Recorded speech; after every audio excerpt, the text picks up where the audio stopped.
আগামী 12 তারিখে নির্বাচন। একটা দল আছে, তারা জান্নাতের টিকিট বিক্রি করে।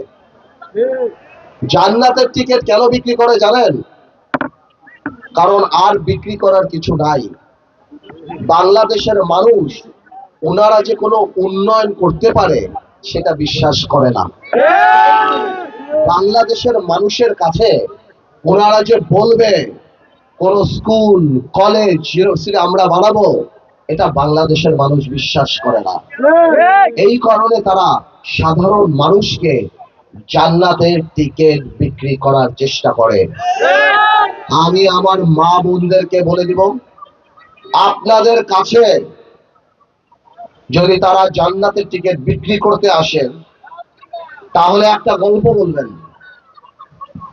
এক হুজুর আদালতে গেছে মামলা করতে। মামলা কি? সে তার মুরিদদের কাছে টাকা পায়।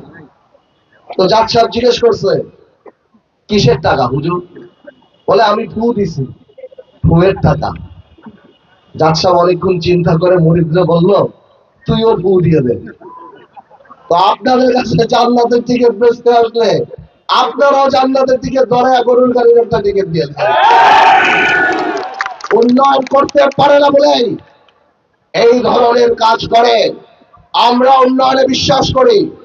এই বাপ্তাতে মরহুম নাজিউর রহমান মঞ্জু আমার পিতা এই গুচ্ছগ্রাম করেছেন। এই স্কুল আমার বাবার করা। হাজার হাজার টিউবওয়েল এই বাপ্তায় দিয়েছে। আমরা উন্নয়নে বিশ্বাস করি।